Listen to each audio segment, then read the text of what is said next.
YouTube says we're live. All right, welcome to Worldwide Slot Car Chat on Zoom, number 154.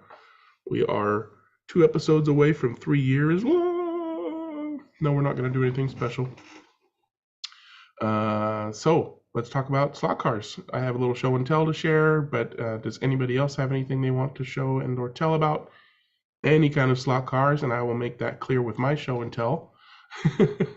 So as long as it's slot car related in any way, shape, or form, go ahead and put up your virtual hand by tapping your screen, tapping more, tapping raise hand, or if you're on a PC, click more, click raise hand.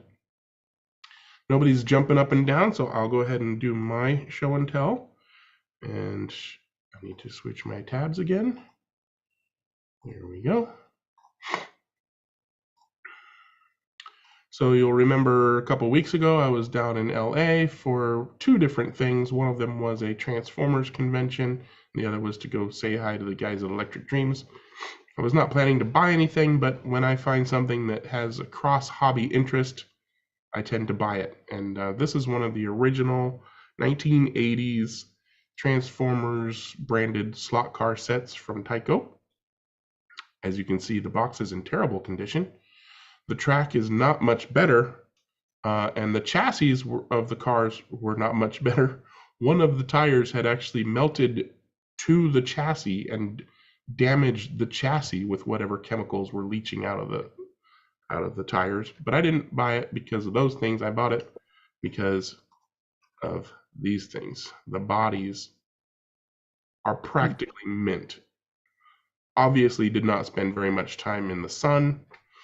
There's a little bit of wear on the decals on the side of the red one, but otherwise they did not get a whole lot of rough and tumble. And so I'm like, okay, yeah, I'll buy that. And this, of course, is Transformers, so they transform into robots. So you just lift up the front end, stick out the arms, and the hood flips up and turns around and shows their faces. As the box shows, this was a glow-in-the-dark set. I have not charged these up to see how well they still glow, but I'm sure there's still a little bit of glow left in them. But yeah, HO cars. If anybody knows what kind of chassis those are and where I can get replacements, the body's fortunately unclipped. And if I can find compatible chassis, I'd be happy to snag those off of anybody, because those are not going anywhere as they are. As you can see, this tire is pretty bad, but that is good compared to the one that melted to the chassis. Anywho, there we go. That's the end of my show and tell. Anybody else got any slot car related show and tell? Not even blue and yellow either. Not even blue and yellow. Sometimes I give a thing a pass if it hits other buttons, right? The blue and yellow is one button. Transformers is another button. But yeah, if they were blue and yellow, I'd have been in hog heaven. Hey Greg, those are HP7 chassis. What sevens? HP7. HP like Paul or B like Brad? P like Paul. All right, HP7 Tyco. All righty, that will help me find things. Thank you, sir. All right, no other hands, so we have a quick show and tell this time. Looking for, I don't see Chris on the list, so I'm not going to expect him to chime in.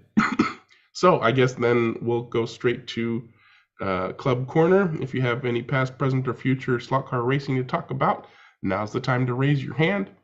I did not go racing on Monday because you may still hear it in my voice. I have what I believe to be COVID, so I'm not going to go putting more people at risk. I apologize to Russ because when I went the Monday before, I was coughing up a storm and he tested positive a few days later. So home tests are not reliable. Don't assume you don't have COVID if your home test says negative. Anywho, I don't see any hands. We're just going to have a chill session because I don't see any hands. Oh, there we go. Jim's got a hand up for Club Corner, I hope. Go ahead, Jim. Well, I missed last week because I was out racing. And so I've got a couple of them actually.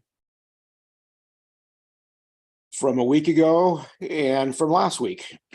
So we've been doing extremely well in Northern California with lots, in fact, sometimes too many races. We've got the end of the month, we've got 2 races coming up. But a week and a half ago, we went to Motown, our typical Motown Raceway racetrack, 24 scale track. We run the inner 6 lanes, and we're getting some pretty decent turnouts. We had 15 cars in one of the classes, and almost that in the other classes. GT3 has become really big, and right now that's our biggest class. We're going to run it for the rest of the year at Motown, and the local clubs are running it too. Group C and F1 are kind of our old standbys, and so like I said, we've had great turnouts and great racing at these tracks. We race 6 lanes, 3 minutes a lane, and this was the podium on these 3 classes after the race was over. A couple new podium people, Rob, local guy, and Richard, another local guy, got on the podium. Rob got on twice. And then you see in the bottom, Ian won, and my car didn't survive. And it did finish second. The nose is broken off. It's on eBay right now if you want to buy it as a collectible, highly raced car. So I replaced that, and I'll show you that in just a second. Last weekend, we went to High Sierra Speedway, which is owned by Ted Essie. Ted is not in he's not in the picture because he's taking the picture. And because Mario's on, there's Mario. If you want to meet Mario, he has his own track. I did a thing on it a couple weeks ago on the 12.5 challenge that he started. So that's Mario. We had 16 people there last Saturday. So it was a great event. 4-lane track. It's pretty fast on the left side. I think I showed you this track before, but the left side is relatively easy and fast. But when you get to the right side, this is where the lap times are made. Getting through those couple little kinks there, you can pick up a couple tenths of a second or lose a couple tenths of a second. So it's a very challenging track. Easy in some parts. You see at the end of the straightaway, it's banked, so that's a pretty high speed, even though it's a tight corner. But a really fun little track. It's upstairs in a loft. We have TV going on all the time. And the first race of the day was an IROC. We ran these Scalextrics NASCAR cars. The one in the National Guard car was a replacement. One of the cars broke in one of the heats, so we changed that for one heat, and then we came back with some of the others. So that was a good race. And then we got on to the serious stuff. Ted is always, and Mario likewise, pretty much all of the tracks in Northern California, the hosts are cooking and featuring lunch, and it's great. So we had pulled pork sandwiches this weekend. So after the serious stuff was done, we got back to racing. Oop, wrong way. And we had 2 classes besides the IROC. So we had GT3 and we had NSR F1, which again are kind of our mainstays now, along with Group C. You see here on the left, there's a lot of racer sideways cars popping up. There was, I think, 5 Lamborghinis, 1 Lexus in the back, and the rest was NSR, predominantly McLaren, and there was 1 Scale Auto right there in the front, the Scale Auto Corvette. So we've got multiple brands now, as opposed to NSR F1, which is pretty much a spec series race. There's my new car. I took the body off of it and put it on my old race car, and so this is a brand new. It's a new car for NSR. It just came out a couple of weeks ago. So it's a really cool looking car, I think. And I'm predominantly yellow. No blue on my cars, but definitely predominantly yellow if I can find them. And then here's the podiums from that race. So the Coprasuca car on debut won its first race, probably ever, because the real car was pretty much a backmarker. So that's our racing for the last couple of weeks. And like I said, racing is going extremely well in Northern California. So that's it for now. Awesome. Lucky people in Northern California. Very cool. All right. Thank you very much, Jim. And Big Den put his hand up. Go ahead, Big Den. Yeah, well, unfortunately, I can't report a boom in slot car activity or slot car people in Northern Tasmania. So Northern California will have to fly the flag. We did have some, strangely, or curiously, we did have racing last Friday night, which was Good Friday, which surprised me a little bit. But I was quite happy for it to happen, because it gave me the opportunity to test out my new slotted Porsche that I bought and showed just the week before. Anyway, we'll try a share screen now. See if I don't confuse myself too much here. Yeah. So that's just an updated picture of the track that we race on down at in the northern suburb, or just the outer northern suburbs of Launceston, where I live. Despite the appearances, there is only one elevation change on this track, and that's at this corner here. The rest is just sort of the S's and the shapes of the corners just give an impression that there's dips and hollows and things like that, but it doesn't really happen. So sadly, we only had 4 races. So onto the second race. Started off with the Revo slot under 2 litre cars. Our host Dave had a birthday just a couple of days before, so he treated himself to the little Jägermeister Escort and duly saluted the judge with first place. I'm still finding that tuning my little BMW is literally a black art, and I can't quite get it right. And I was so far behind, I should have been around the previous corner when they took the shot. I was that far behind. So sliding onto the results, and see, I was total laps. Can you see the total laps? I'm just total. Yeah. So It's 81 out was a of it. pretty. Yeah, 81 was a pretty good score for Dave, who took the win there. But Coxie, who ran third, set a new lap record for that class. So someone else got something out of it. On to happier times. And next up was Group C, and my new slotted car, my new Porsche took the win here. But actually, the top 3 cars were all within a lap. So as you'll see on the results, Dave and I both on 83, and Coxie on 82, but he was less than a lap behind me. Just hadn't gone over the counters. And moving on, the good news continued. Just for a hoot, I thought I'd drive my spare Viper, and found out I've been driving the wrong Viper all along, because this was the quicker of the 2 I've got. So I was able to sort of those Revo slot cars.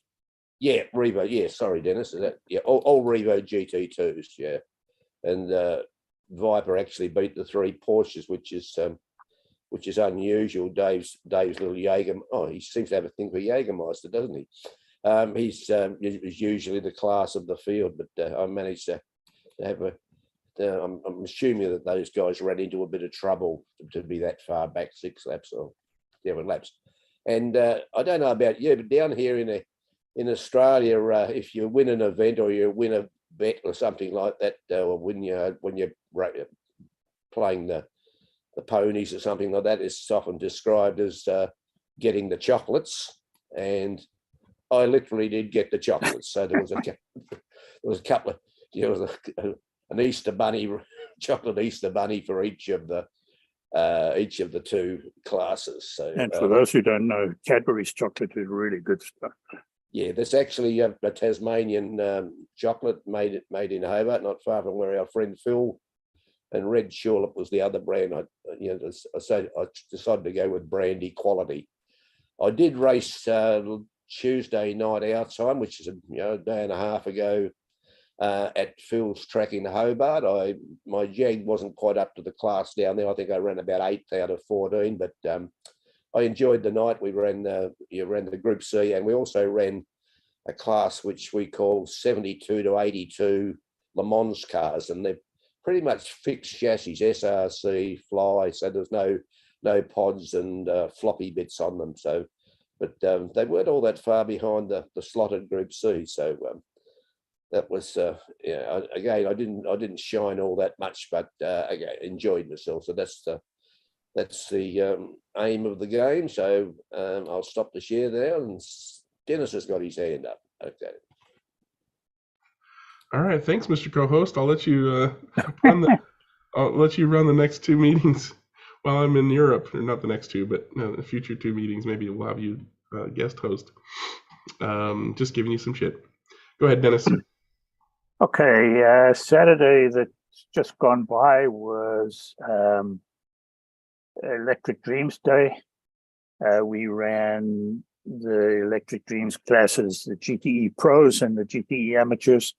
The GTE Pro class is pretty much like Jim was showing, a lot of NSR, McLarens, quite a few scale auto cars nowadays, Vipers mostly on our track. These are the results, just came through in an email. Pole position was Todd Ullery at the 5.937. That was an interesting thing because something happened during his qualifier and the power went off about halfway through. So we had to give him a second 30 seconds at the end, and he beat the current, he beat the best time that was available there by 1,000th of a second on maybe the second to last lap of the extra 30 seconds that he was given for his 1 minute. So he also ran the best time in the race, and as Marco shows here, was on the last lap of the race. All right, so Rick Jocham won it. Herman James was in second and came in from what was the B main, because he had a pretty some kind of problem in qualifying. We're not sure what it was. He said he lost through like 3/10 over what he was doing in practice, and we wondered whether the fact that he'd had one of the GTE amateur cars, which run on their stock tires, qualifying right ahead of him, whether that maybe had upset the traction. We haven't established that yet, but in any case. So we had 28 guys altogether, which is really great. Of those 28, there were 4 of the amateur guys. Those guys, they run, it's similar car, but it's from Scalextric or Carrera or somebody like that, where it's a non-potted chassis and they're allowed to run with a magnet, and I think 120 grams of downforce. It's a nice class for the youngsters and beginners, and it allows them to run in amongst everybody else. So that was that. The least said about my performance, the better in all of this. I had a lot of trouble with controllers. There are a couple of photographs here that we can have a look at that were taken by Carlos, one of our guys. The old and the young, the two young guys, Brandon Phillips's two sons who are starting to run. They ran in the amateur class, and this is Walter Baines. Just a couple of general photos. Herman, I think they're probably running in the B main. Todd's car. This is the weather was good enough that we could get the outside pitting going that we normally have there, where down the side of the building, which we call Electric Alley. Sorry to interrupt, Dennis, but that's one heck of a vintage box, isn't it? Yeah. Oh, yeah. Yep.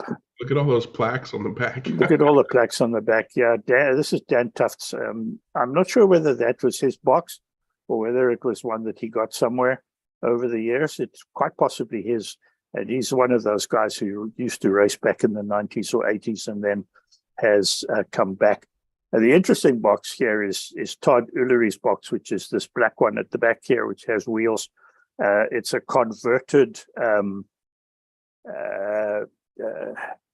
cosmetics box, one of those rolling cosmetics carriers, and he's converted it. It's really, really nice. All right, so this is the A main. Brandon Phillips, who was second qualifier, Pod, Rick Jocham, Eddie Shore, as I recall. Oh no, Eddie's the Jaguar, the McLaren on the end. So you can see there were actually two sideways cars in this That's top Bob. end. The gray one is Bob's. Bobber Hooley, that's right, yeah. So two sideways cars, a couple of 3 NSRs and a Scale Auto. And then Herman, who came in second, was running a Scale Auto Spiker C8 that he had prepared. It was a very nice car too, very quick. Still running, unfortunately, they're still allowed to run those silly little Formula One tires at the back that really make the cars look a little silly.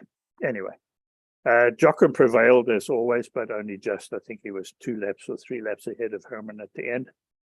And then Todd came in third. There's Herman's car at the back there.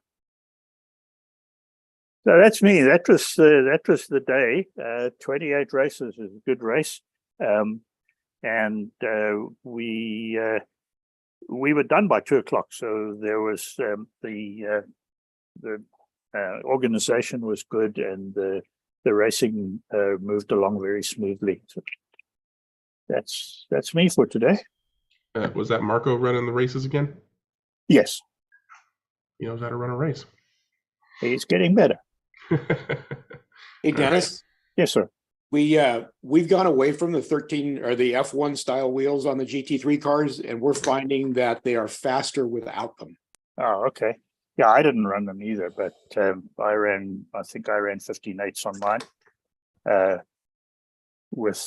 But I ran the same Scale Auto NSX that I ran in the Scale Auto race, but without the gray tires. I put the regular tire. I put slotted tires on it, and of course I had to change the motor out because all of our GTEs still run with the NSR long can. And Great class. I love it. Yeah, it's a very nice class. Yeah, and using one motor is probably a pretty good idea because the ratings on those motors are pretty much like SAE horsepower. As close to non-fiction or as close to fiction as you can get. Yeah, we're requiring the NSR motor also. Yeah, angle winder, NSR motor only. Yeah, I think that's for now. That's probably the best way to go until we can establish maybe some parity, or we can establish which motors are comparable. Because the 22K motor that's in the Scale Autos is a lot quicker than the NSR motor. Well, Ian told me also that the Scale Auto motor has about 20% more magnetic downforce. Oh, okay. And that doesn't make any difference up here, but it does down there. Yeah, it makes a lot of difference on that. Cool. Anyway, that was that story. Real quick, Dennis, what do you know when the slotted national rules are going to be released so we can look at them? I don't offhand, but I would think that the rules are close to what they were last year, except that there will be some restrictions on the use of non-slotted parts this time. I think it'll be a lot more like the NSR nationals have been at other places, that there will be some restrictions. You won't be allowed to use like NSR wheels and things like that. But as soon as they are available, I'll let you know. Awesome. Thank you, buddy. Thank you, Dennis. And Big Den, did you have something you wanted to circle back on, or? Well, actually, it's just a comment.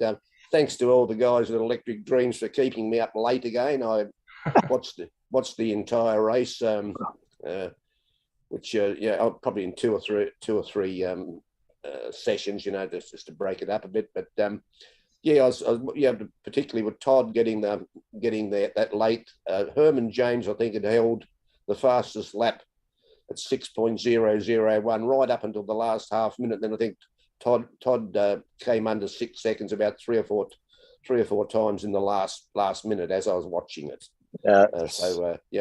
On the actual race itself, in there. And it was quite interesting to see Brandon Phillips have a really good time in the He ran qualifying that too. blue, he ran that blue sideways Ford GT. It was a very quick car. Yeah. And the other interesting point I saw a chap I hadn't seen before, I think his name was Ron, looked like he was a little bit overawed by the occasion. A couple of times there was a track call and he thought it was the end of the stint and unplugged and moved away ready for the next lane, and they had to call him back and replug. And but I think someone took him under their wing for the the last few stints, and there are two cousins, Ron and Ronnie. And this is Ron McCorkey, I think. McCorkle.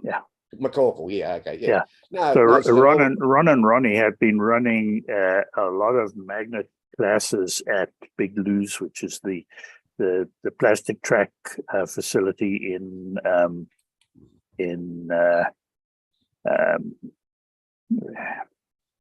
what's his name, in Culver City, and they're just breaking into running at Electric Dreams with less magnetism or no magnets. They're learning. Yeah, no, it was good. I think once Ron Melcher, he got fired up, he was getting around pretty smartly. So it's interesting to sit back, so many thousand kilometers away, and sometimes it's almost like you see more from my viewpoint than if you're in the room with everyone.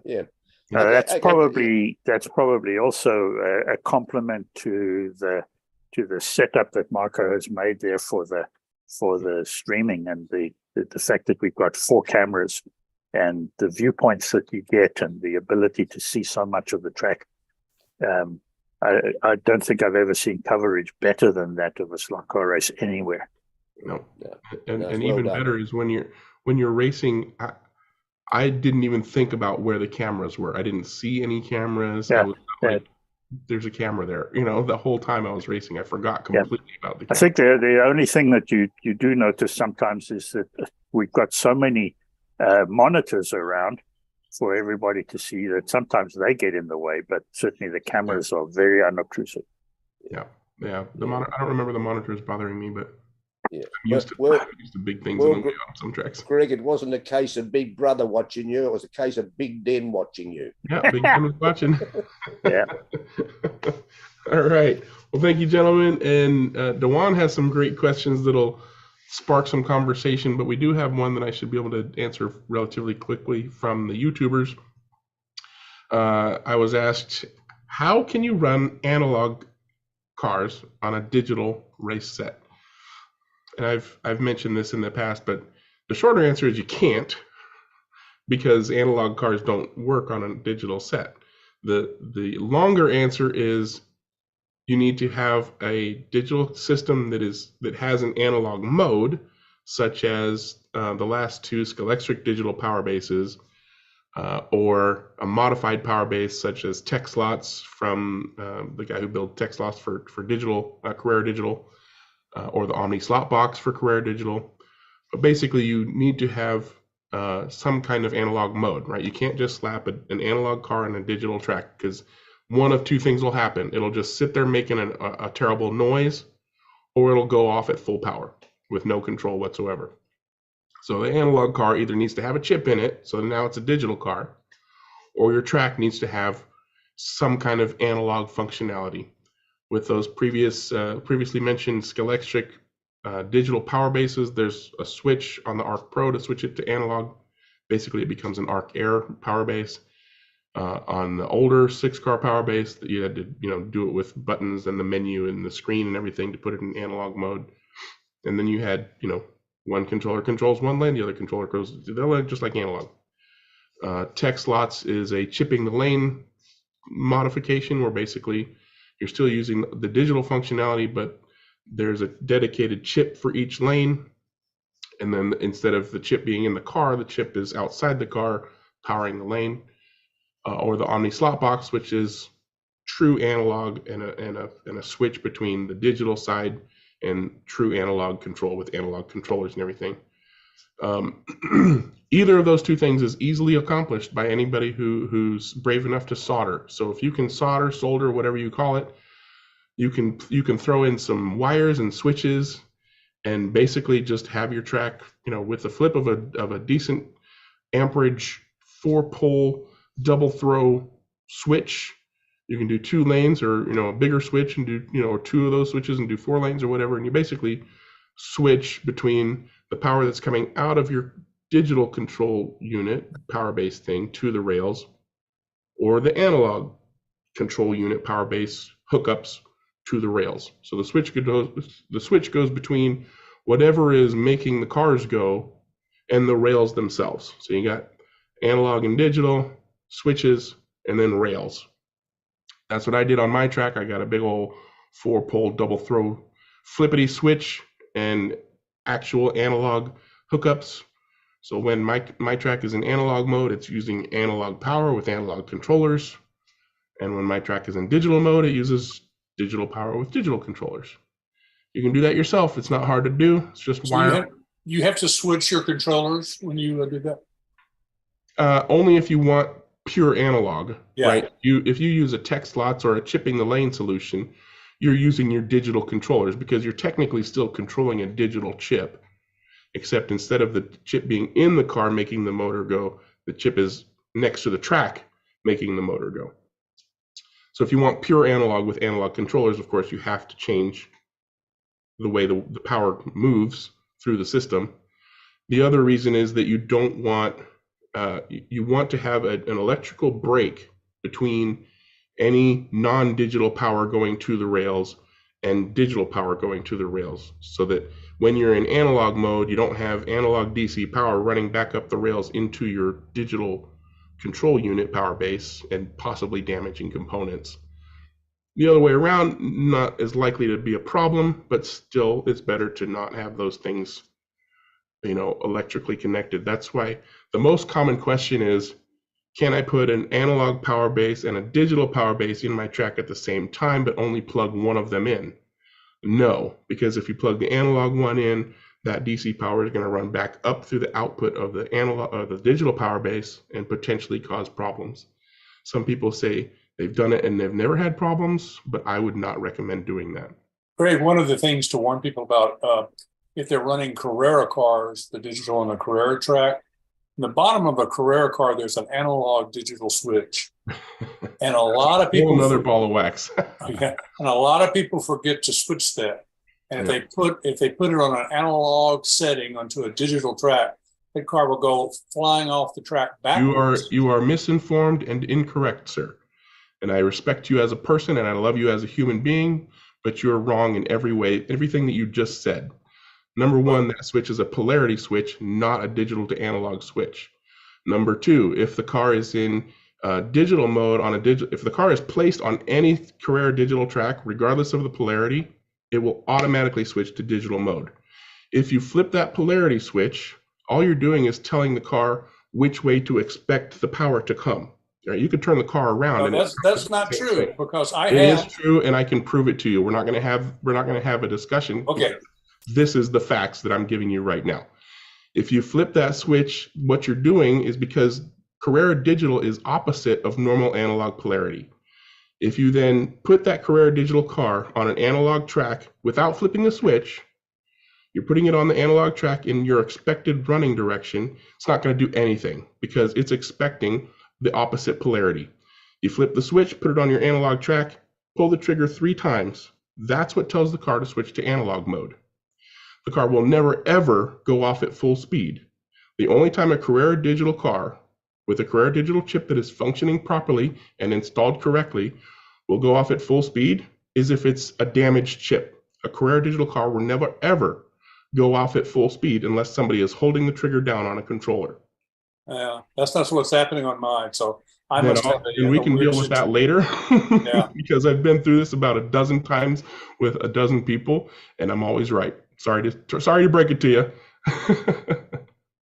But yeah, so yeah, you make a good point though. The Carrera digital cars have an analog functionality. Flip the polarity switch, put it on an analog track, pull the trigger 3 times, and you can run it on an analog track. That's not what, we were talking about, making your track an analog track versus a digital track. But yeah, Scalextric digital cars with their original chips have a built-in analog mode that just automatically sense analog power and go, right? So if you put a Scalextric digital car onto a Carrera digital track, which is basically DC power, it'll go off at full speed. If you put a pure analog car, no chip involved, onto a Carrera digital track, it will go off at full speed because that car doesn't know the difference between real DC power and the DC, pulse stuff on a Carrera digital track. And in my case, on both of what you just said, they go off backwards at full speed. That's because Carrera digital is the opposite polarity. Okay, that's all I was saying. But mine also does it on the Carrera chip if on the Carrera car if the switch is in the wrong place. It does what? It goes off backwards fast. If you pull the trigger, yeah. Yeah. But not by itself. Oh no, not by itself. No, but when you okay, so that was where the confusion was. Yeah. Yeah, and it's kind of funny when I'm proving this to people. Basically, what I say is, flip the switch and then turn the car around and put it back on your Carrera digital track. Because if that was really an analog digital switch, the car wouldn't go because you just flipped it into analog mode. But no, you just flip the polarity around. So you flip the polarity and turn the car around. The car doesn't know the difference, and it'll go the other direction on your Carrera digital track. But if you flip the switch and put it on the regular way around on a Carrera digital track, the car won't do anything because it doesn't recognize that polarity. It doesn't know what to do with it. The only time a chipped Carrera digital car, or in fact, the only time any digital car of any kind whatsoever, regardless of brand, the only time a chipped car will go backwards is if you've wired the motor incorrectly with literally the wrong polarity, or it's an inline car and you've put the axle in backwards so that it's actually the crown gears on the wrong side of the motor and therefore will go backwards. Either one of those are user errors, not a digital glitch or flaw or whatever in anything. Anyways, now I feel like a jerk know-it-all, so we'll move on to another topic. Gio has his hand up, and then we'll address Dewan's topic. What you got, Gio? Oh, I thought that Dennis was going first. I don't know. He had his hands up. Oh, okay. Yeah, but I'd forgotten to put it down. So okay, there you go. I'm done. Oh, okay. Sorry. Yeah, give me. Sorry. Yeah. Okay. So last week we were discussing with Wayne about the fact that do you raise always the same cars in your track? Okay. And the simple answer is yes. I mean, I love a GT3, and there are so many GT3 cars that you can race, build, and whatever. So, but also, I mean, I would like to expose other guys to other type of cars as well. And to do so, what I've done in I think it was last couple of weeks, kind of collecting some Group C cars. So I have a bunch of cars that I already had from a previous race that I was doing a previous kind of class in digital that we were doing. So this a Lancia here, and this a Porsche, and and then over here in the local kind of eBay type of website that there is. So basically these are the free cars that were decent price. So what I did was collecting them and then, try to bring them up to the same kind of specs, because some are like the very first generation of Group C cars. So we did old pod. So I put everything like similar specs, similar motor, and also similar tire. So I put F22, so I didn't glue them, but I drew them using for the first time the hoodie. It took forever, too long for me, but yeah. at least you don't need to move the bloody thing back and forth as with the razor. So you just let it go. And I was doing other stuff. So, and the idea also is that I would like to do a bit of kind of endurance race, I mean, like maybe 1 hour, at least 1 hour, and do a racing in teams. So maybe at one point we'll have like 4 cars in on the track. Okay, so let me see why the bloody thing.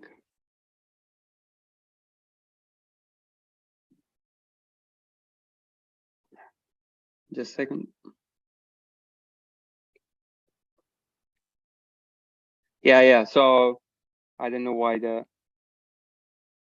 Okay. Let me go to share.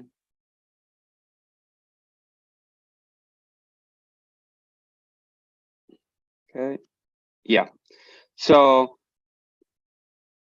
I have a kind of cleaned up the cars. I mean, try to kind of find the best solution for installing the chip. So more or less they have all of them quite enough space in the chassis for putting the chip. The main issue is mainly related to the interior. So the original interiors are gonna sit up over the capacitor here, and also the these two sockets where basically you have the whole sensor and the lights. And of course, because it's gonna be endurance, so I would like to race in dark. So I kind of decided to install lights on all of them, so which basically took 2 full days. So this is the launcher that I had. This was a white kit, and this was one of my first light install. Not the greatest, but kind of working okay. And also not my best kind of decals job. I mean, this is basically the stickers from Patos, so you can have as a decals, but also you can have these peel and stick. I think they're called something. I mean, they're not too bad, but still, it's not as good as a decals. So basically, I stole kind of the chip in all the cars. Also, here the light kit that I use. So this is the Sauber Mercedes. So as you can see, you need to chop pretty heavily the interiors in order to make space and make sure that the top of the chip does not interfere with the interiors. So the wires here are not the best. I should have done some use some thinner wires. And this is the car when it's done. So you can see the LEDs installed in front. So I basically remove I kind of carefully remove the lens and then install the LEDs in order to get a maximum amount of light from the front. So this is a Toyota. Again, the installation of the chip is straightforward. It's mainly making sure that nothing is interfering with interiors. I noticed that your wires to your guide are different between the cars. Is that because of the different shapes of the hoods of each car, or? Not really. I mean, some of these chips are new. I mean, 4 of these chips were new. So basically, I reuse what wires already. So I use the wires that were in the car, so the slotted wires. Others instead I had already been installed in other cars. So I just took whatever wires I had them. So there is no specific reason. So for each of the cars on each lens, I'm installing 2 LEDs. And in order to make the LED sit at the right distance, so what I do is I use the fake lenses that are on the car whenever I can. So these, for instance, is from the Porsche, and I kind of press them lightly on a piece of blue tack. So this leaves the kind of shape of the distance between the LEDs that I want to kind of achieve. So then I take the LEDs and place on top of the shape. So more or less, I should have a good distance between them, or similar to what the original lenses or the original car had. And then I use these. So basically, then put a LED on the contacts, And then in order to connect, because as I said, they have 2 LEDs for lenses, for each of the lens, I kind of strip a length of wire that is enough to cover the both LEDs and put solder on it, so it becomes rigid, and then solder it on the LEDs. So consider, I mean, I've done even smaller LEDs than these using a similar technique, but this is 1 centimeter. So what you see over here. So Gio, do you have a part number for those LEDs? so basically these are got from AliExpress, and they came as a lot with some others. So I don't have the specific number for these, but Okay. I'm sure that I can find the seller, and I can share with Greg or with you. Yeah, please, if you don't mind. I'm looking for something like that, and I go to my normal electronic supplier, and they've got like 10,000 different LEDs, and I never know which one is the right one. These are a 3mm square SMD, is that correct? Something like that, yeah. Yeah. Yeah, they're surface mount. And then... Yeah, okay. Yeah, I only use surface mount LEDs nowadays. And this is not the type that I usually use, but it's one of the, I mean, I find this a lot, and I say, okay, let's use it because for this application. Yeah, sometimes the surface mounts are really nice. Other times, like on Revo slot cars, the regular 3mm cylindrical ones actually fit straight into the bodywork. So sometimes they're nice. It's just that they have long leads on them, and they're sometimes difficult to get them in there where there's a front tire very close to the headlights. Anyway, thank you. These are relatively large, aren't they, by modern standards, Gio? I see a lot of people using these pre-wired LEDs that come that are 0803, 0604. Is that right? That's the nomenclature. They're flex. You would not be able to solder the wires on. They're that small. They're like 0.5 millimeter. I've done in one. I mean, but that's so I mean, it's very difficult, but yeah, you could still do it. But if you can find that ones that are pre-wired with nice, so the main issue is finding pre-wired with flexible wires. That's right. A lot of them have single core wires, here, don't they? For instance, these come from other pre-wired LEDs that I have, and these are kind of extra pieces that I cut because I need to cut it to size, and I'm reusing those. And these are very nice, flexible, and very thin, light. So that's absolutely the trick to purchasing pre-wired LEDs. Not all pre-wired LEDs have flexible. Yeah, you want some multi-core of them cables. Are very stiff kind of wires attached to it, which is not that easy then to work with. But anyway, so yeah, this is the portion, this is the installation. So I mean, these are, so I also put some on the side of the lens bucket. I kind of put like holes through it in order to let the wires go through. So I think at the end of the day, looks pretty okay. I mean, it's that's very good. I mean, of course, it does not look like the original lenses, but once the lights are on, are okay, I would say. Possible. Yeah, but once the colors are on and it's all lit up, and it'll look fantastic. I assume you have so I have also a question that maybe we can kind of talk a bit later on, or after I finish with this first part of the presentation. I'm gonna take. I hope you guys are not in a hurry. I have 1 hour to talk about this. Yeah, I'm just kidding. So as I said, for the first time, I kind of I used the hoodie because these are f22, and I know that if I'm gonna do on the Razor, I'm gonna do a messy job, right? So, but one of the things that I noticed is that the amount of I was not able to get a smooth surface as I usually can get through with the Razor after I use a rag with what's called Lighter fluid. I'm using fuel light, so and a rag, and then basically smooth. So I did the same thing over here, but no, I didn't like it. And then the other thing also, like the hoodie was, or the drummer in the hoodie was living in the middle of the tires. These deep, Yeah. There how would you call it? There was some kind of grit that was sticking out Cut through the tires. Yeah. A deep I groove. don't know if it's normal. My hoodie may be screwed up. There's some I super have no glue in idea. in your Dennis, hoodie drum. you're muted. Oh, I cannot hear you.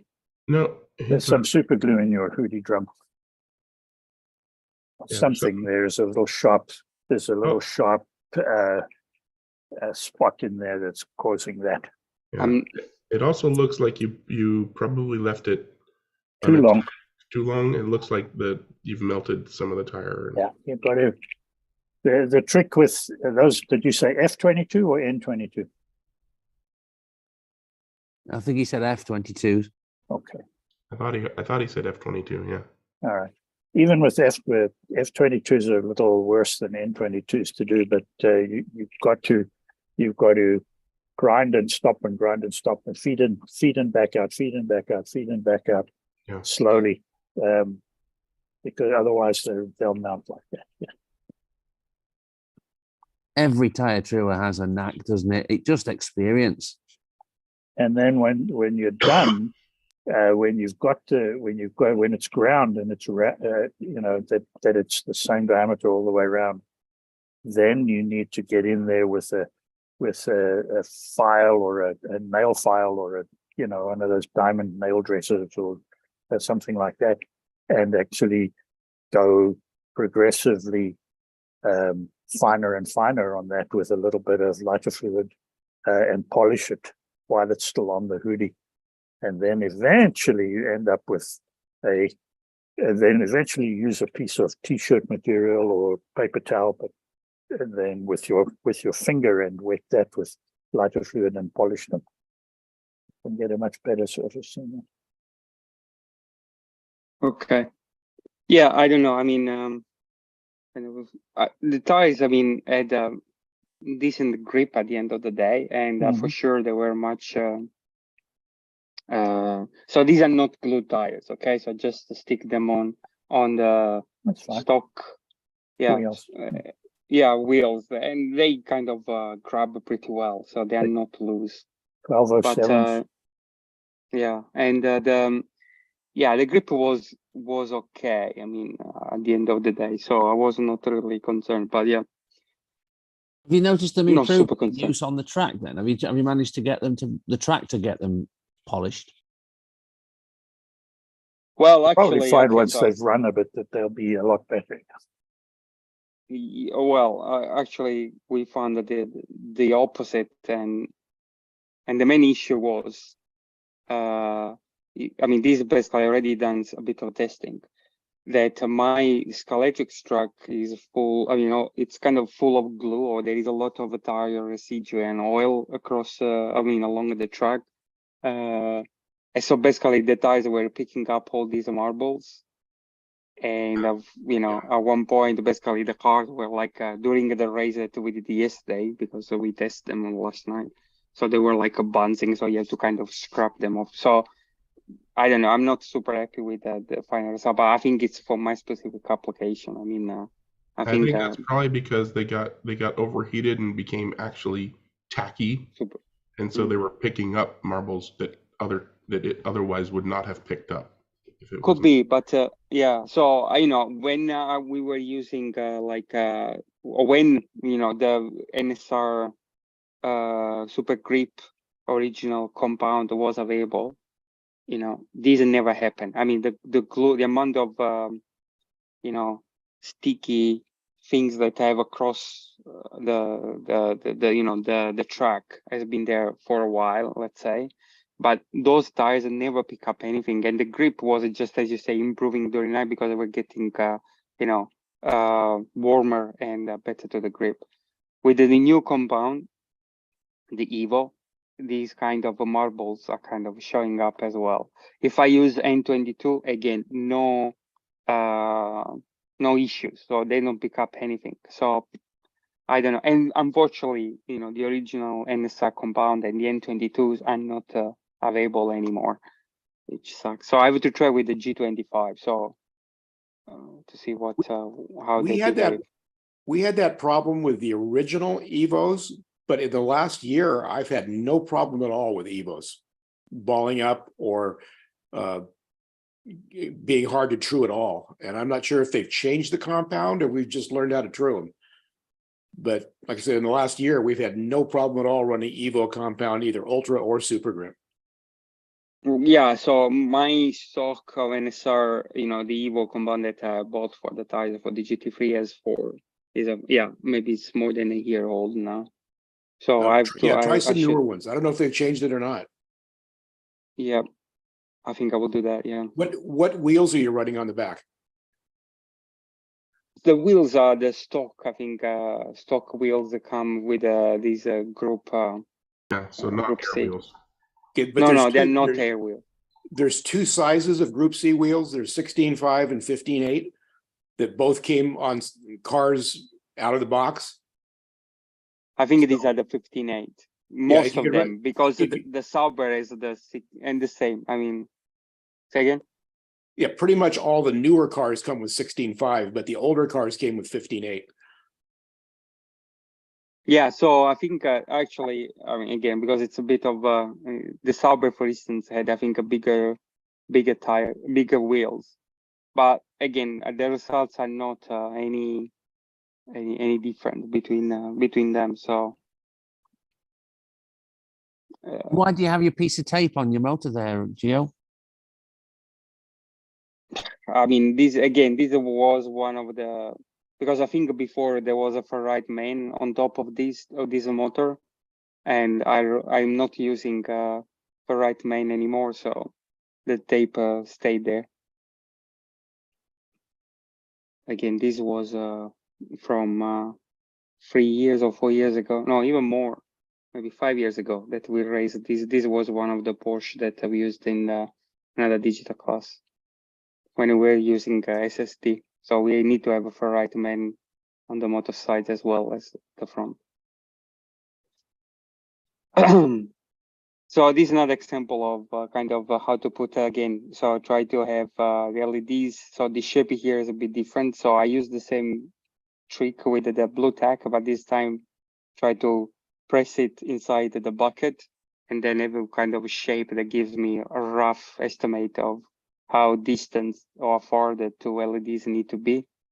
And I don't know if you notice. So then is it just a matter of having enough wire to kind of connect the two LEDs. So these after installing the wire, the LEDs, the lights. These are for the Jaguar, and this is another. This was the first car that I used in that series for 5 years ago, whatever it was. So this is one of the first release from Slot.it. So this car weighs a ton basically. It's like a tank. The plastic is super thick, but it's a nice car.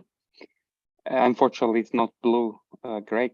So at least some of the stripes here are not blue. And did you eliminate that one? Yes, as well. I mean, these are the white, the shield that they've used actually makes interesting to have LEDs inside because of the fuses, and it works pretty well actually. Yeah, that's what I was going to comment on. That I bet that diffuses the light really well. Yeah, so you can see here. And you've done nothing to stop the light coming through any other parts of the body shell. They're actually quite a good result, aren't they? Well, I mean, because I think they're sitting on top or sitting inside the bucket, so there is not much kind of leak of, Yeah, exactly. But to be honest with you, I didn't have time for that. I mean, each car takes maybe to wire all of this. It's almost 2 hours of solid work, waiting for the glue, whatever, right? So yeah, so basically I did everything in 2 days almost because I decided then to prepare 6 cars. So, and the chip was basically on the side. So these are over the Easter weekend, I kind of chipped all the cars and prepared them as well, you know, to have the same components.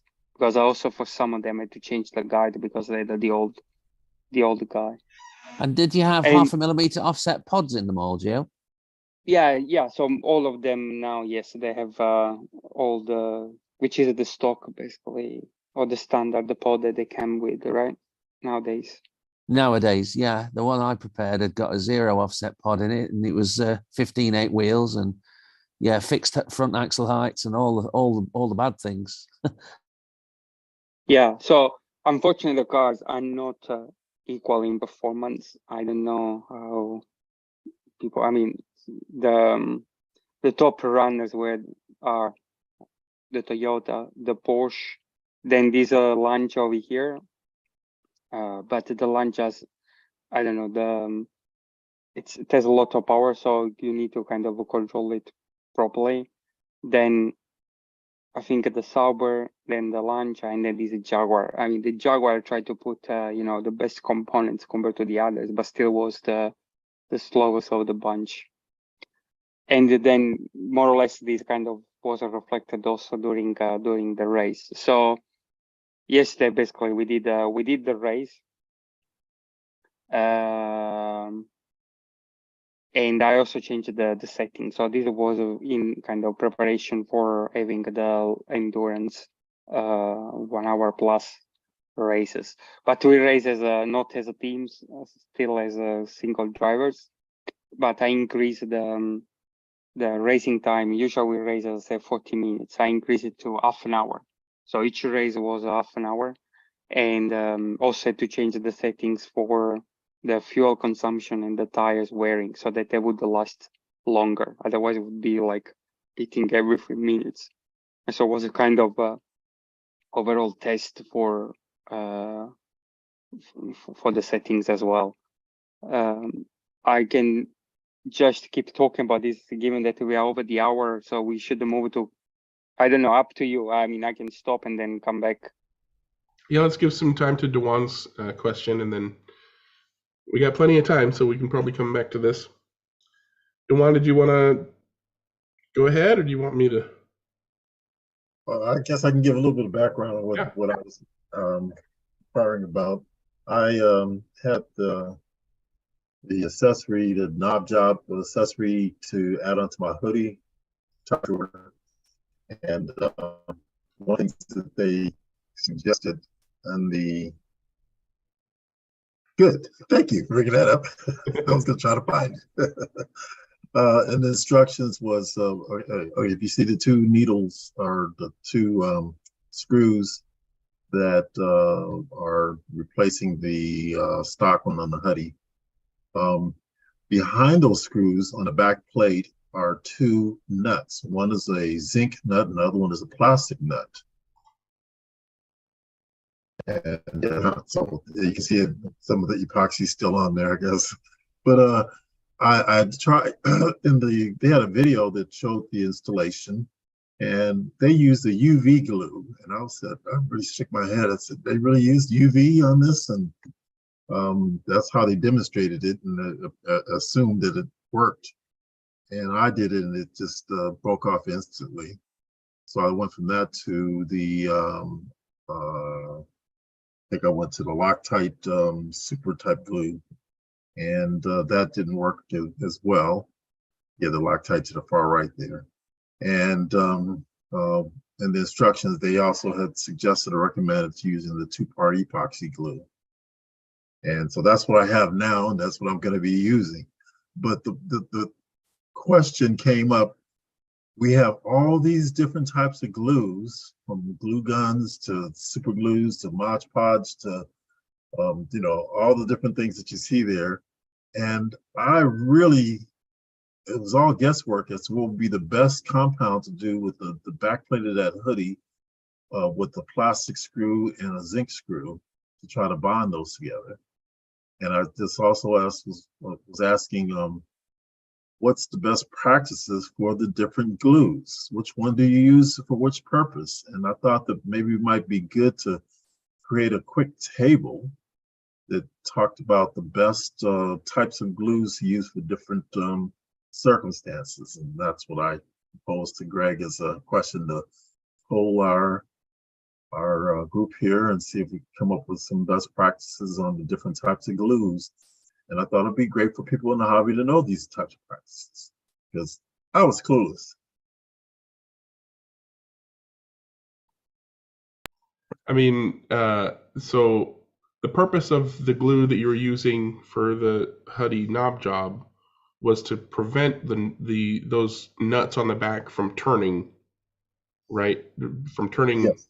on the screw, not stuck to the back of the block, but just to keep them from turning on the screw, right? Oh, no, that it should be stuck to the back of the block, and it provides additional fine. It creates less motion in the movement of the screws, better precision on the screws.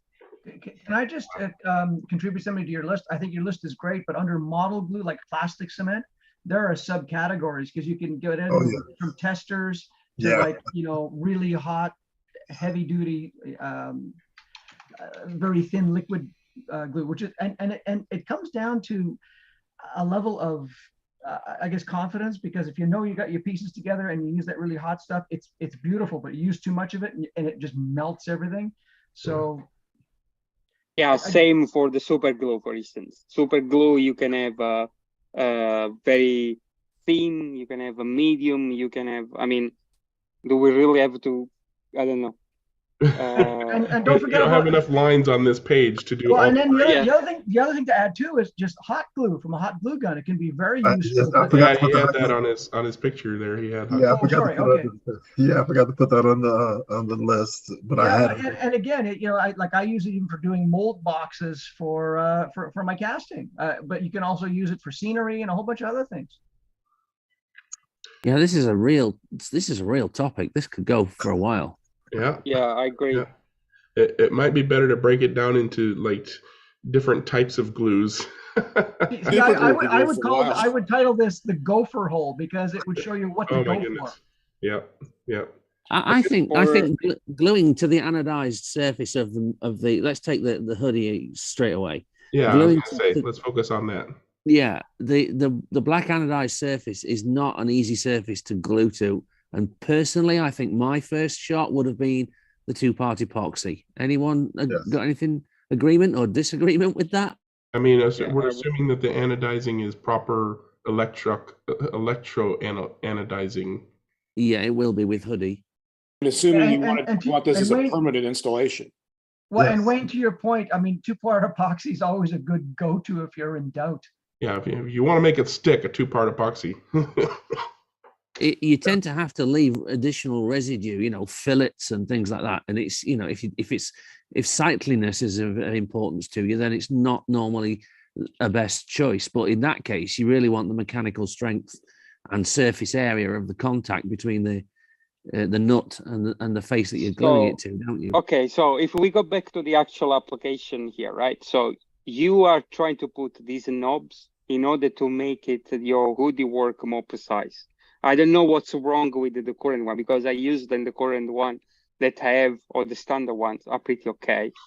But then in order to install, yeah, but what I mean, again, you just go by the eye. Sometimes even with the indicator, I mean, the ties are different, right? Again, so and then in order to install a more precise kind of a tools, you're gonna have to glue, bowling it, some knobs on the back, which basically with the glue, which basically is kind of a bit counterproductive because there is no precision here. So you have to put this stuff, glue them, and then with a high probability of mess them up. I don't see the point, actually. Is it just an M3 nut? I don't know what it is, man, but it seems to me messy. Well, one of the things you could also add is a Loctite, and there are different types of Loctites as well. Right. I use the Loctite as my second choice. But you're not wanting to lock it to the thread of the screw. You're wanting to lock it to the back of the anodized plate. That's correct. You want the nut to be locked to the back of the plate, on the backside of the plate, and it adds additional precision to it reduces the movement of the knob more so than the stock one. So Yeah, because you're basically you're adding a second set of threads right. to basically double or half the tolerance of the threads that it came with for the. Yes, one of the characteristics that I noticed with my hoodie while I was using it is that the knob would actually be moving with, because the vibration of the hoodie, and so the original knob had some motion and inaccuracies and things like that. Well, this is supposedly going to be more secure. Well, that's why one of them is a nylon nut, right? Yes. Yeah. But how about putting a bit of kind of Loctite, like there are different levels or kind of strengths, and these are the one that for basically for threads. So in order to make it kind of a bit stickier, but not locking it. Oh yeah. It sounds like he's talking about extra precision, but I think all we're doing is adding friction to the apparatus. So I mean, I've used beeswax to increase friction on threaded surfaces. Yeah. It won't vibrate, and it's a simple thing.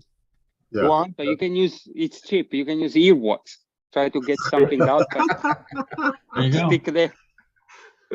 Yeah. All you're doing is that does solve. Okay, so there's different ways of again securing the threads inside the thing to make it allow less movement. So there's lots of tricks and things like that. But the core question that I really came about was all these different glue techniques and things like that, and trying to come up with a nice little hit list of the best practices.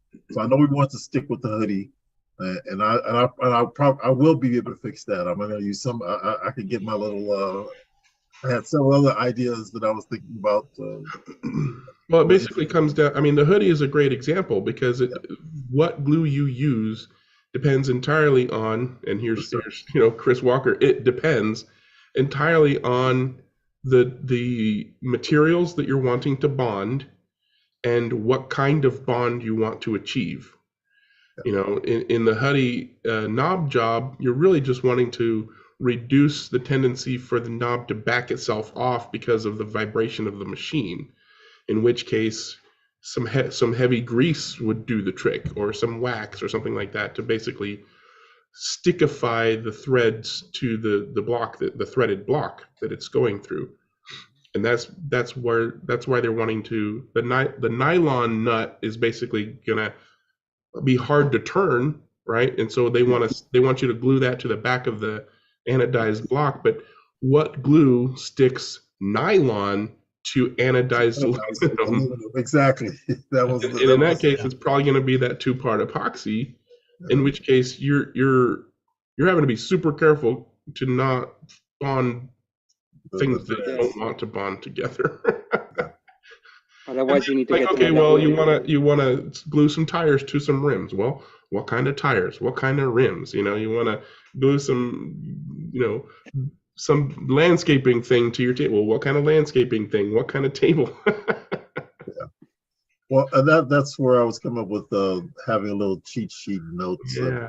And again, it's going to be an exhausting list.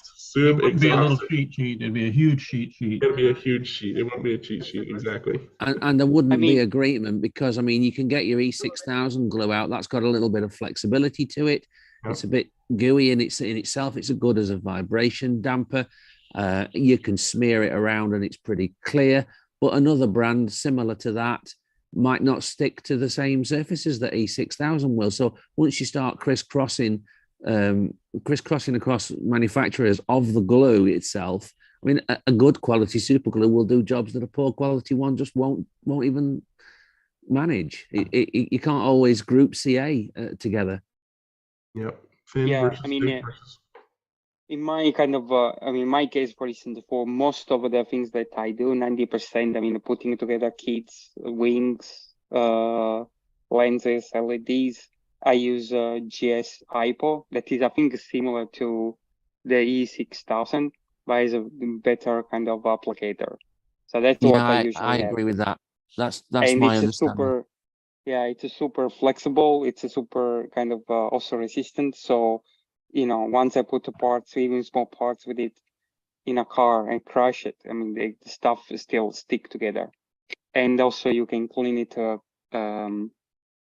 remove it clean from the body, from the parts where you put together if you want to.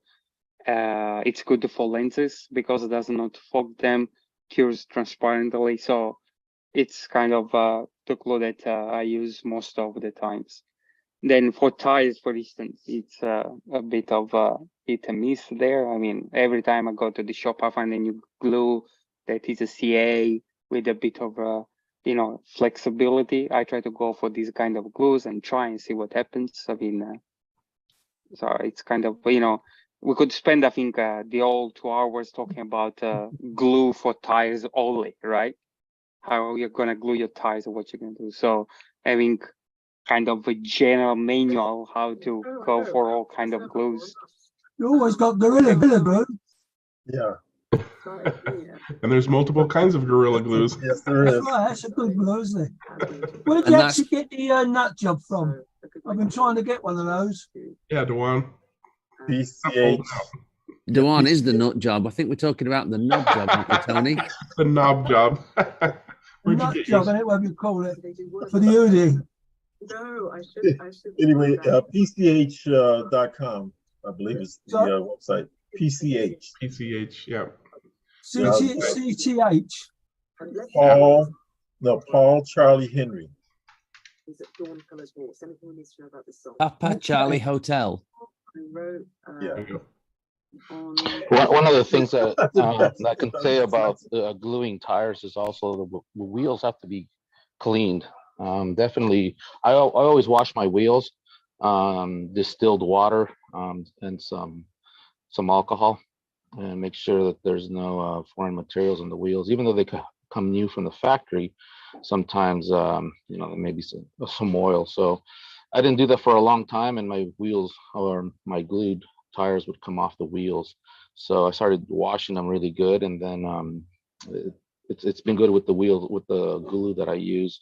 Next meeting, I'll show some of the glue that I use, and it's had good results. So they haven't been coming off after that. So, but we'll do that next time.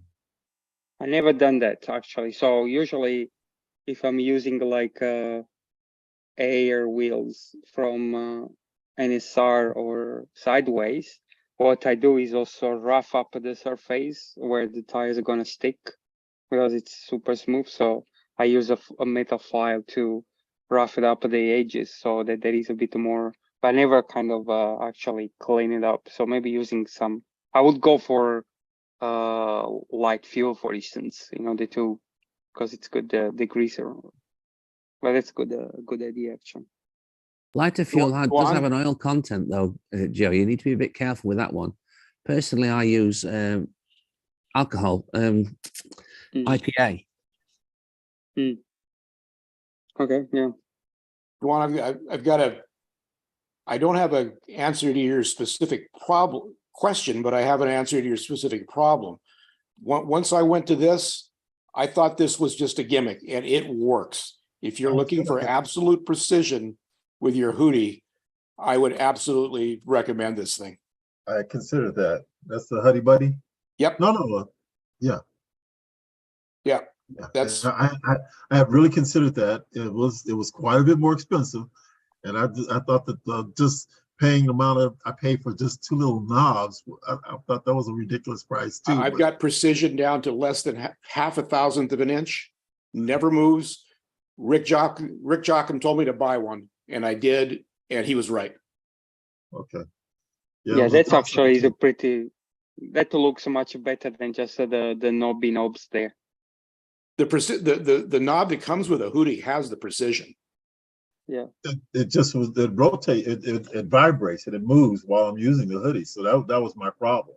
Oh, This that doesn't. can be cured. That one you can cure without the knob. Yeah, but I've already, so I did invest in there we go. That's the hobnob right there. There it is, $59.99. Those two little knobs. So $100. No, Yeah. Oh, okay, no, both of them. Okay, yeah. I invested in the knob job on my hoodie, and I mean, I swear by it. It's also super precise. And he made a scale for me for the size of the tires and the wheels. I sent it to him personally. I didn't get it for PCH, but definitely, you know, so either the Hoodie Buddy or the knob job, I mean, they get down to the thousands. So Yeah, and I I was on mean, the up to you. They're both great. Yeah. So I invested in the knob job, and I was on the table with I was on the border going with the Hoodie Buddy as well. But so anyway, I'm gonna stick it out. I'm just installing it right now, and I'll see how well it works. But the glue problem was the issue that I just thought it would be a nice little thing to bring up to see if people had to share their. Was it with a glue problem with a nylon nut to the anodized? Well, the instructions, the printed instructions suggest using the two-part epoxy. No, but is it a nylon nut you're trying to glue to the anodized surface? That's correct. Yes. What if you got an aluminum nylon nut of the same pitch? So you'd be gluing aluminum to anodized aluminum, and you'd still have the nylon insert.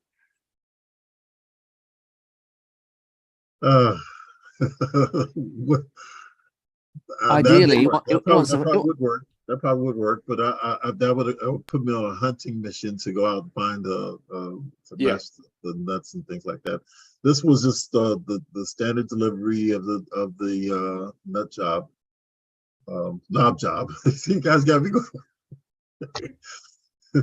But well, one more question I got for you. Did you center or even out the hoodie? Because when you buy a brand new, underneath it says to center the hoodie for the plane needs to be centered. I personally didn't center it because I had the guy do it for me. So the wheel and the drum are exactly a match to each other. I was gonna do it, but I just sent it to him and had him do it. And like I said, they come out, I mean, precise. They're perfect. So it's maybe something, if they're not coming out precise, maybe it's not 100%, you know, matching.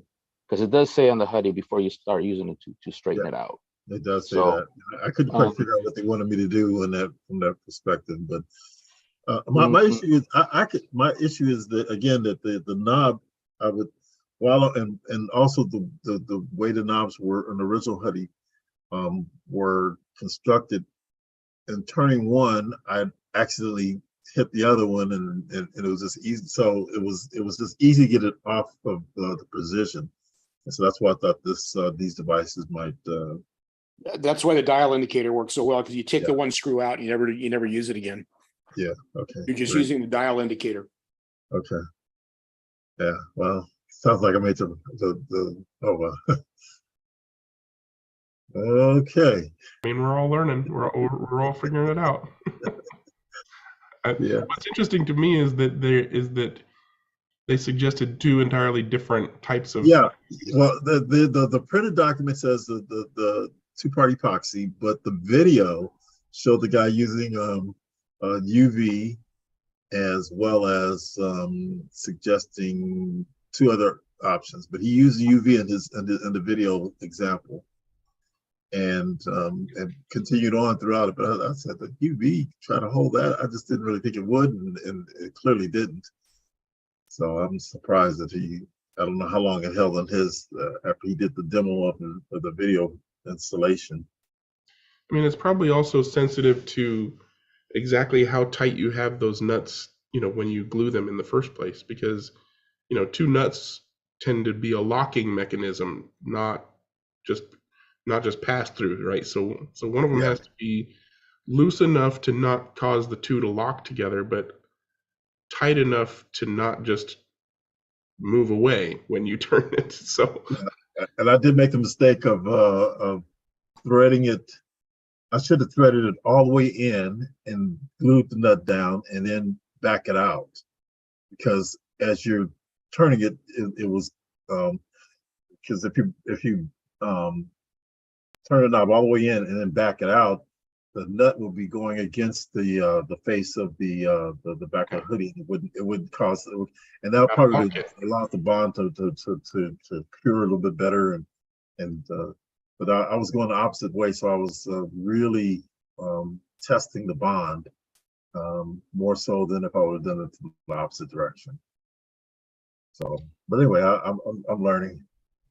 Is that knob job asking you to stack those nuts then on the same No, thread? no, they're not stacked. No, they're not stacked. Just two They're different nuts. adjacent to one another, if I understood the That's right. picture, yeah? Yes, Okay. they're adjacent. So what the one on the far left of the that has the fine tuning dial, that has a nylon plastic nut. And then the other one is a zinc nut. And that one's no problem. I got that one bonded, and it's not that's not moving like that. And that's the Yeah. one that yeah. I would look out for a flanged nut and use the fact that the flange is there to give you a larger area to glue to, and potentially an aluminium anodized flange nut at that. Yeah, if I remember next time, I'll bring my machine because it's small enough. I'll bring it to work, and then I'll show it on the show and tell how the knob job's set up and how he set the plank. So I just got to remember. So we'll do that next time. I'll definitely get some MacGyvering going on to make it happen. So there's no issue for me from that. I do a lot of things from that perspective. So.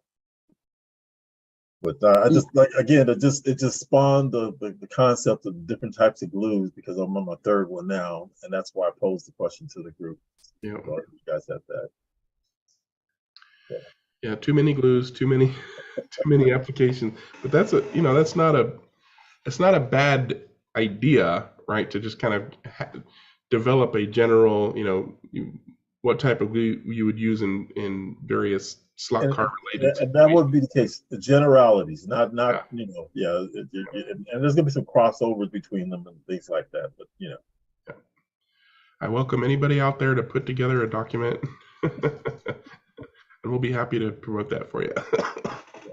And you guys touched on the next question that I was planning on having to the group, but you guys have been touching on it all last week and this week, and that was coming up with a table similar to the different types of tires using on your tire raiser and different techniques for doing the different types of tires, the NSR tires versus the Revo slot tires versus the plain rubber tires and things like that. Dennis has documented a couple of techniques and things like that for going hard and then backing off and not letting So just again coming with those types of things and having I'm calling it a cheat sheet, but something that really summarizes, because I mean you're working with 5 different tires, and you want to go through this exercise of doing the right thing for each set of tires you're doing. It's kind of nice to look up something and know the best practices and doing it. Yeah, like not do for urethane, or not do for rubber that you can do for urethane, and at the very least know what the starting point, what an appropriate starting point is for your technique for various kinds of tire compounds. Yeah, and not let everyone discover it on their own. Exactly. Yeah. Because it's hard. Again, I welcome anybody to put together such a document. Well, isn't that precisely the purpose of coming into a chat like this? It is, and that would be come and ask. Yeah, that is the purpose. Sure, but at the same time, there's a lot of people out there who are just getting into tire chewing, who, maybe they're running nothing but silicone, right?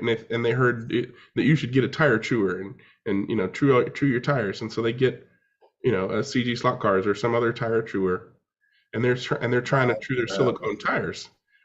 They're gonna be like, what the heck is the problem?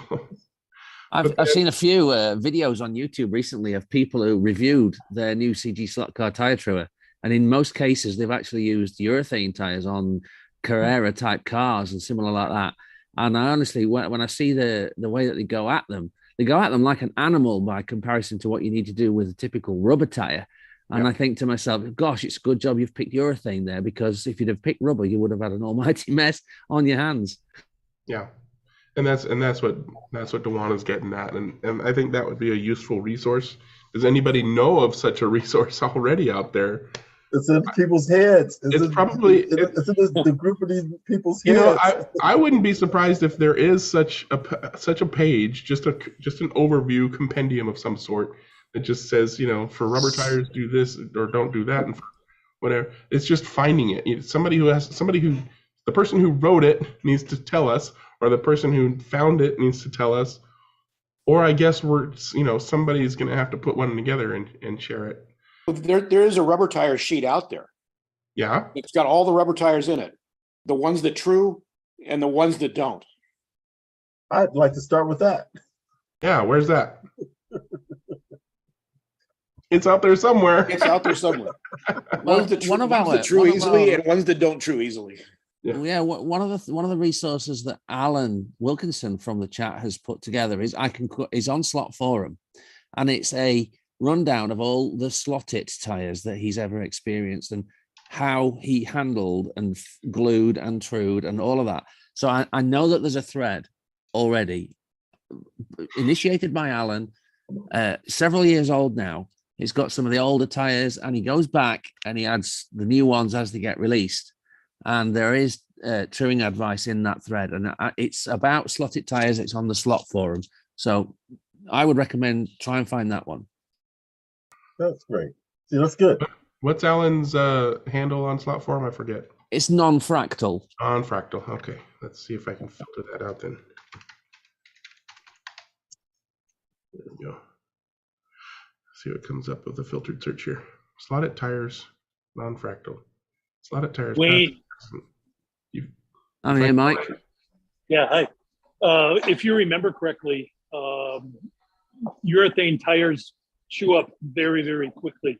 Yeah. So what you're seeing as in going at it, it doesn't take much at all to give you a bunch of tire down. You got to be really careful with them. So anyway, I'm off again. Yeah, and I believe Wade knows that, and it's urethane tires. That's one of the best features of them is you can just go fast and hard and generally not worry about it. But those people who are doing that with urethane tires, they switch to some kind of rubber for the first time. Like Wayne was saying, they're going to have a bad time. So yeah, I'll see if I can find that thing from Alan. It's not popping up in my current search results. But yeah, the slot forum search stuff is not tool is not that great. I should probably just use Google. Yeah. But yeah, that's a good idea. I wrote it down in my notes. Hopefully we can come up with something to share or find something to share. But yeah, don't true rubber like you true urethane. and Wayne was saying that a lot of those reviewers are doing Carrera cars, and they're Carrera digital users, just getting into the whole tuning thing. And with Carrera cars, your options are basically silicone or urethane. There's really no rubber options for Carrera other than stock, which is garbage. So they're either going with silicone, which is practically untrueable, or urethane, which is super easy to true. So that's why you're going to see the vast majority of those videos are going to be like that. The people who are doing other kinds of tires, they've got tire razors or Huddies or NSR machines or whatever.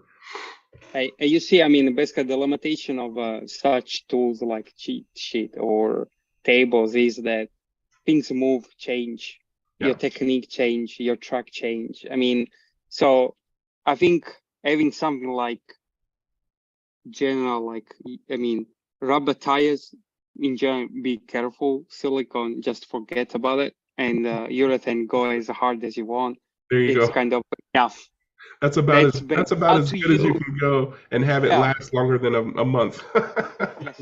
Then up to you to play around with the different techniques, or if you want to go slow, fast. So for instance, I've been using the tire razor most of the time. NSR tires F22. I go as an animal. So basically 9 volts, going as quick as possible, go in hard, and the tires come out really nice. For my application, more than enough. And I think I can also have a competitive tires for wood in that way, because the rubber basically reacts in a good way.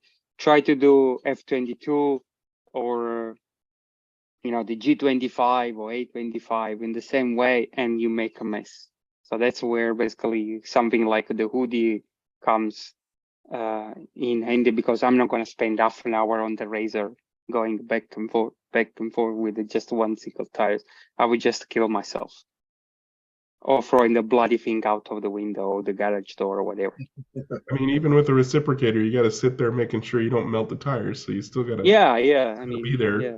Yeah. Greg, there's another tool. You need to make a automatic squirt bottle that squirts alcohol on the reciprocating disc or standing disc. So it reciprocates and lubricates at the same time. I also maybe having a spark there once in a while. If the tires basically come out like shit, you just burn them. It's like becomes like a flamethrower. Do you guys remember when I put my tire razor in a dish of water and had it running actually in water? I mean, technically it worked.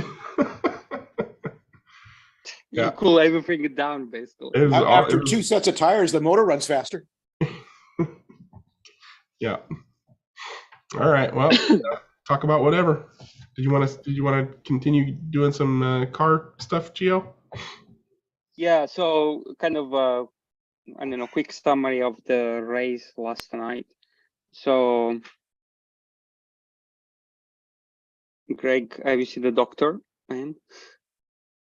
Soon, yes. Yeah. Anyway, so as I mentioned, and last night we had 6 guys coming in. So Alex is back. Now the problem that I had was how to assign these cars to different people, because ideally I want to give like the quick cars to the slower guys and vice versa. But at the end of what I decided is that I put like the name of each car, number, whatever, in a piece of paper, and then depending who was arriving, I was giving them the option to fish whatever car they wanted. So initially, I want to race. So my idea was to race to run the Sauber, but at the end of the day, I mean, it's like a middle field car, which is okay. So I don't have the fastest car. The Toyota was the one that was the quickest of the bunch, and the Jaguar the lowest, and then everybody else in the middle of that. So what happens was that when I started basically asking people to, pick up let's say, like a raffle, they ticket. That's it. Come on. So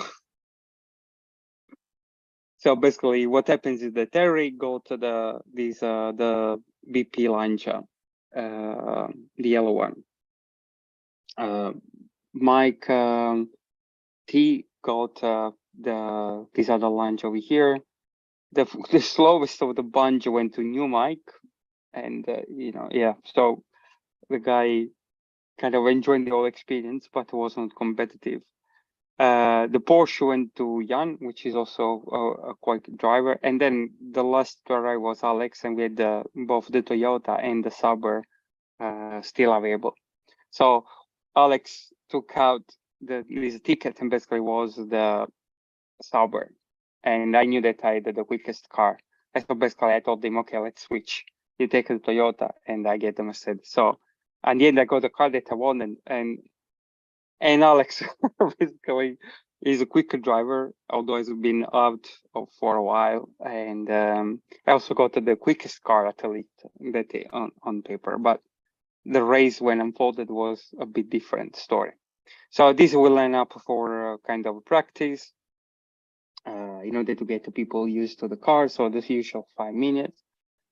Unfortunately, I mean, everybody, as you can see, the quite 30, 40 laps, so almost close to 40 laps.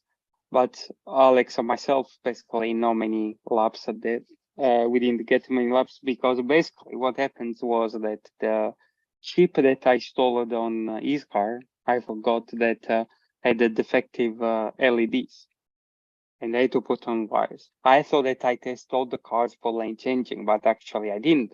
So when we started, basically his car was not able to change to lane change, which was a freaking mess. So in the 5 minutes that we had, so I had already an external infrared LEDs on wires. So I opened the car, put the LEDs, put an extra hole, and put the stuff in.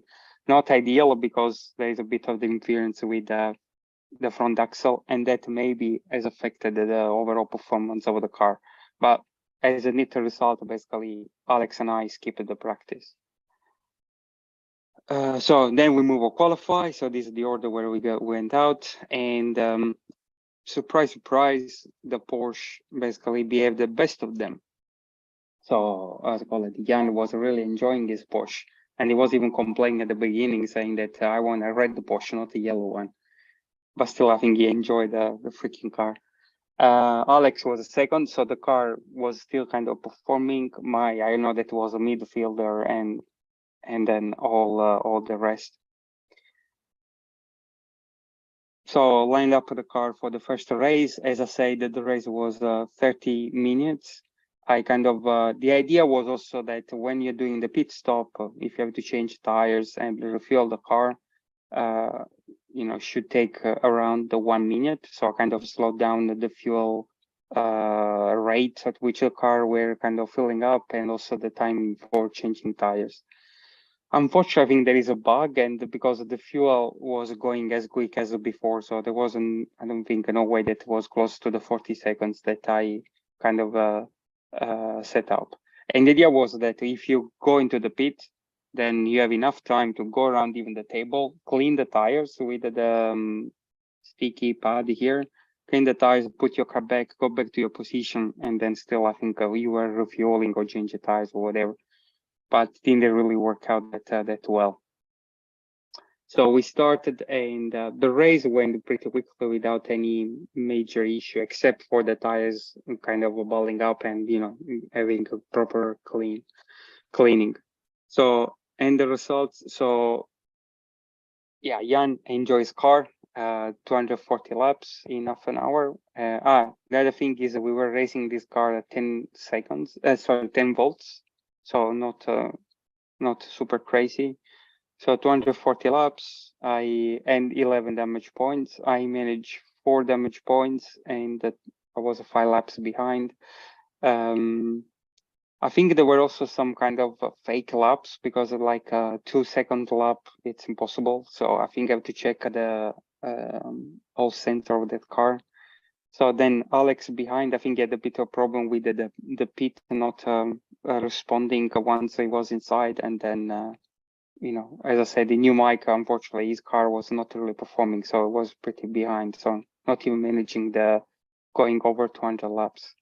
A very close between Combi and Terry, for instance, only 1 lap difference after half an hour. Not bad. So we clean up the cars, especially the tires actually. So, and went for the second race. So we decided to go in semi-darkness. So this was already 9-ish o'clock. So we had almost 1 hour to go. And this time,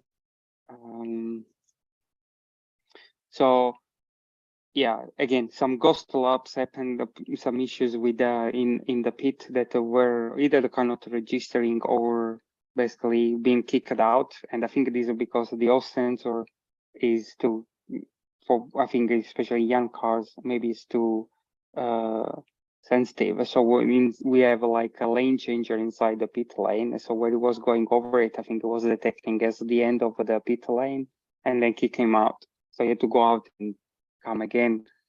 And also we did the longer, we did the tires were wearing, the settings I put was very low wearing and more fuel. So you could play. So for instance, in my case, I decided to, do not change the tires for at least 1 extra pit stop. So which means that I did just to fuel and go up, out, and I didn't even repair. And so this gave me like, almost like 8 laps over people that were doing the full service. But Jan was still kind of, quick. So every time, even if it was staying a bit longer, he was able to catching up, except that he then ran out of damage points. So another thing that I did was also to increase the time for repairing. So I went from 10 seconds up to 30 seconds.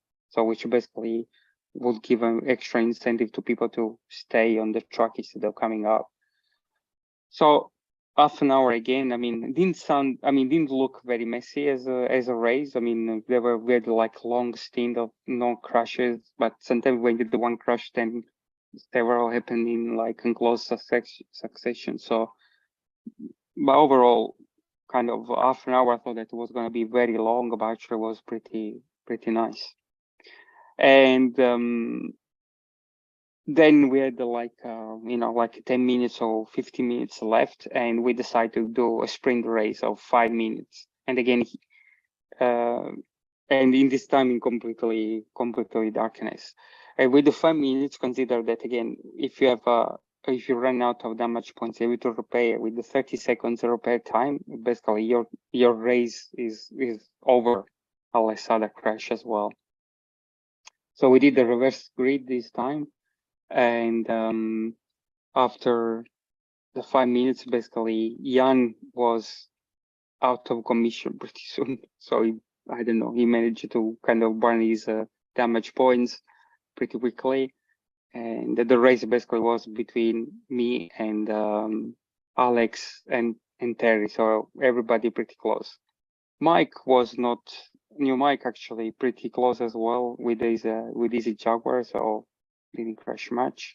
And between me and Alex, basically, this was the end kind of results. So the difference is just, I don't know, a meter maybe. It's just a 5 minutes, so it was pretty close. So overall, I think if I'm gonna do this stuff for a kind of team racing for 1 hour, maybe I'm gonna change the tires compound. Maybe I'm going for, if I manage to find some N22, the smaller diameter N22, and see whether they, I mean, again, no glue, just put on and maybe through them and see what happens with them.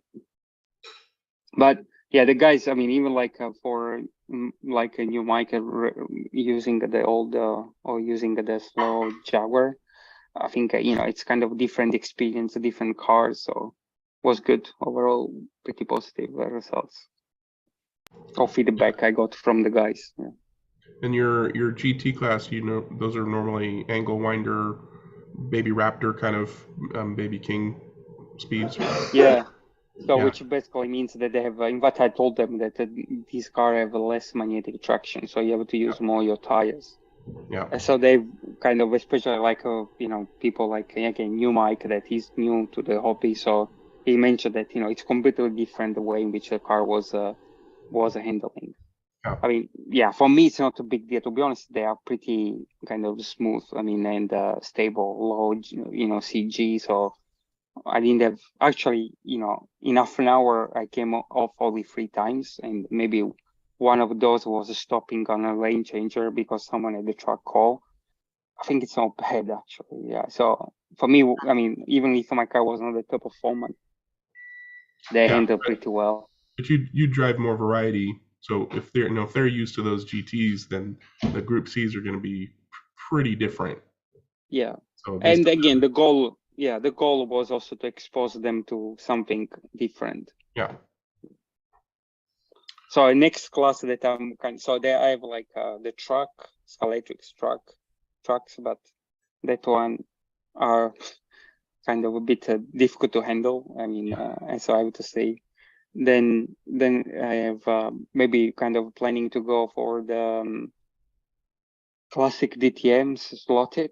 That will be another one that I will be trying, and which is also kind of different in terms of tires and different models of cars. So for instance, I noticed that Alpha with the G25 is as competitive on my truck as the new Mercedes with the stock C1 tires, because there is so much glue that the C1 or the last version of the C1 work pretty well on my truck. So, and then the Revo slot, the mini group 2 cars. So that will be another one to try. That's a pretty good variety. Yeah. So these are also cars that I like to race. I mean, I would like maybe to try something with the classic and ink or stuff like that. Yeah. But I don't want to mess up with them. Those I race just by myself. I mean, just a couple of analog laps to enjoy sometimes, because they are not easy to find. And you're racing oxygen, right? Yeah. Yeah. So this is oxygen. Yeah. All right. Well, we've got a few minutes left. Did you have any questions on that stuff, Dewan? Are you using the oxygen race management system, the timing as well? Yeah, I mean there is another option, right? So the one that so at the moment there are 3 options available for oxygen. So the default one, the free version is the Chrono. That is basically kind of really basic lap calendar, but it's what you use in a larger competition, for instance. Then there is also PC lap calendar that is oxygen compatible, and you can have also their fuel consumption or fuel simulations, and also they've been using larger competition. And then the one that we use is RCS O2, that is basically the big brother or the less able brother of RCS 64. So it has so this limit, so oxygen can go up to 20 cars, and I think all the other 2 can handle 20 IDs. For RCS O2, you can only have 8 cars or 8 IDs at the same time on the track, but it gives you fuel simulation and tire simulation as well.